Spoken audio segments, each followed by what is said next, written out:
If the property is bought on installment when the spouse is still single but it was paid when he was already married, to whom the said property belong? Is it to the conjugal partnership of gains, or does it remain to be his or her exclusive property? To answer this, Article 118 of the Family Code of the Philippines states that property bought on installments paid partly from the exclusive funds of either or both spouses and partly from conjugal funds belong to the buyer or buyers if full ownership was vested before the marriage, and to the conjugal partnership if such ownership was vested during the marriage. In either case, any amount advanced by the partnership or by either or both spouses shall be reimbursed by the owner or owners upon liquidation of the partnership.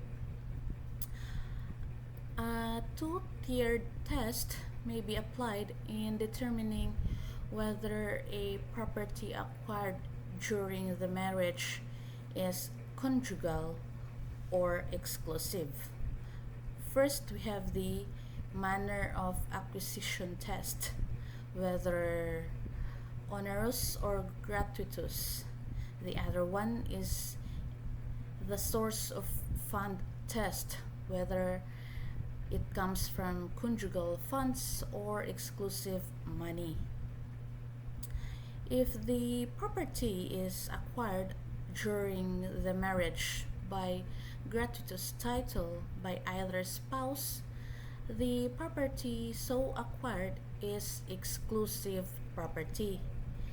If the manner of acquisition is through onerous title, the ownership of the property will depend upon the source of the funds used in such acquisition.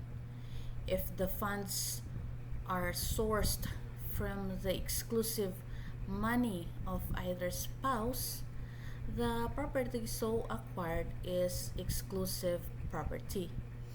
On the other hand, if the source of funds used in the acquisition is the conjugal partnership, the property so acquired is conjugal property, regardless of whether the acquisition is in the name of the conjugal partnership or in the name of only one of the spouses.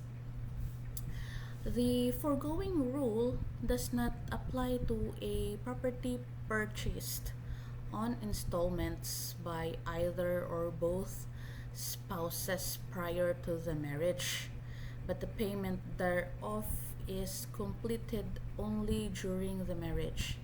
In this case, the time when the full ownership is vested is what determines the ownership of the property and not the source of the fund or the time when the payment is completed. Hence, if full ownership of the property was vested before the marriage, it is an exclusive property of the buyer or buyers, even if the purchase price is partly and or substantially paid from conjugal funds. If full ownership of the property was vested during the marriage, it is part of the conjugal partnership, even if the purchase price is partly or substantially paid from exclusive funds of either or both spouses. In either case, any amount advanced by the partnership or by either or both spouses shall be reimbursed by the owner or owners upon liquidation of the partnership. Bear in mind, however, the presumption of conjugality under the previous article. When a property is shown to be acquired during the marriage, it is presumed to belong to the conjugal partnership unless the contrary is proved. For the presumption to apply, it is not even necessary to prove that the property was acquired uh, with funds of the partnership. In fact, even when the manner in which the property was acquired does not appear, the presumption applies and it will be considered conjugal property. To further understand this topic, let me give you an example. For example, X bought a house and lot on installment basis from Y for 150,000.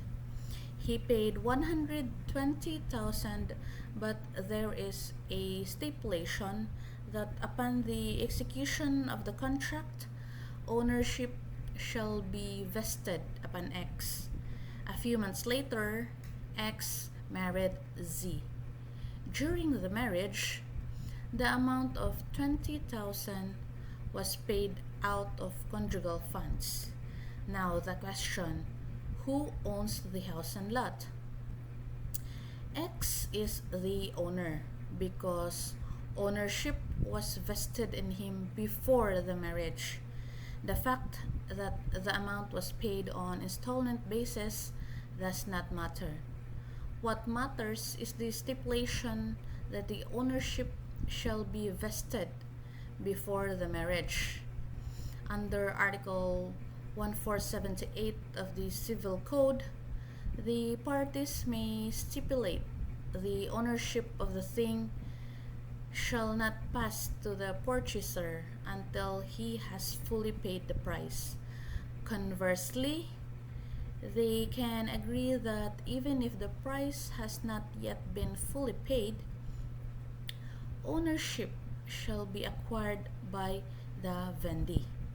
Furthermore, under Article 1498 of the Civil Code provides that when the sale is made through a public instrument, the execution thereof shall be equivalent to the delivery of the thing which is the object of the contract if one of the deed the contrary does not appear or cannot be inferred.